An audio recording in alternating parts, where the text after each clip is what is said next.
Hola compañeros, yo les voy a explicar los orígenes del debate sobre cultura y percepción. Bueno, la percepción ha sido uno de los problemas que ha ocupado el pensamiento occidental durante toda su historia y realmente la discusión se ha centrado y ha girado en torno a si el fenómeno de esta es innato o aprendido.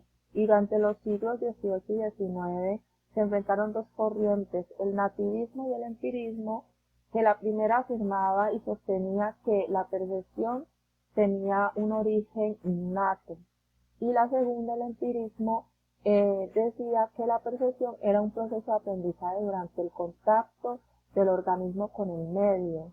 Bueno, hoy en día es más frecuente considerar que el problema consiste en saber cuáles son los aspectos de la percepción que ocurren sin experiencia anterior y cuáles son el resultado del aprendizaje y mirar estos cómo interactúan en las actividades perceptivas innatas y adquiridas. Es decir, que ambas posturas a la final fueron aceptadas y reconocidas porque de ambas se puede lograr darle un significado a eso que estamos percibiendo.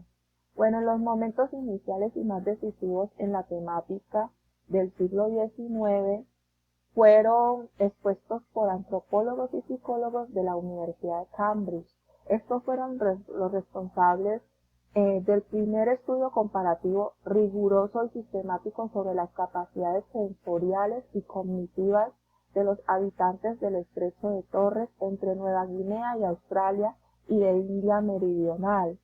Realmente ellos hicieron un preámbulo a lo que venía siendo esta relación entre percepción y cultura.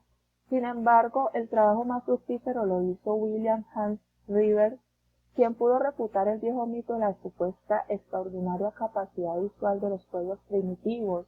Es decir, sus resultados exponían y apoyaban esos prejuicios sobre esa existencia de ciertos sentidos más desarrollados en los pueblos primitivos.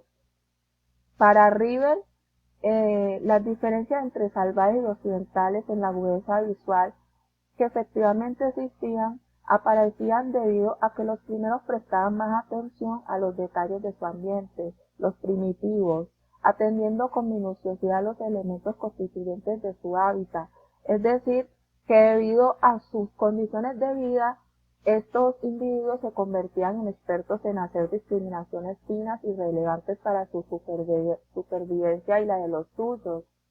En cambio, los occidentales no tenían una agudeza visual quizás de manera sustancial, sino que desarrollaban capacidades de discernimiento y razonamiento más complejas debido a su superestructura intelectual.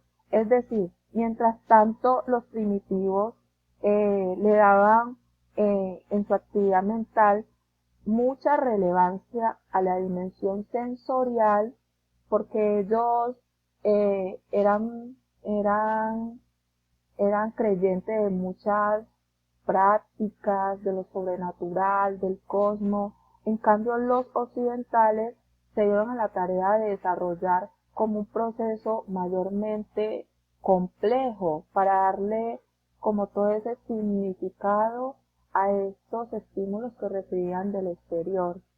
Para las aportaciones de Ribes, en realidad nos interesa en la medida de que fue el primero en elaborar la hipótesis cultural básica aplicada al estudio de la percepción, o más en concreto, de las ilusiones perceptivas. En realidad no existe una diferencia general de la susceptibilidad y las ilusiones visuales entre europeos y primitivos, sino que la diferencia está en función de la ilusión y está a depender de las experiencias diferenciales de cada grupo cultural, es decir, que la cultura emplea un factor singular en cada persona y asimismo esta persona va a percibir de manera subjetiva su entorno. Y a su vez estos trabajos de Rieder fueron considerados inspiración para otros autores en este tema de la cultura y percepción, autores como Alport, que lo vemos en dimensiones de la personalidad, como Campbell, como Herskovits. Ellos hicieron unos aportes decisivos en los que ejercían los factores ecológicos y culturales de la subjetividad a las ilusiones perceptivas, que se los va a explicar mi compañera Adriana. Muchas gracias.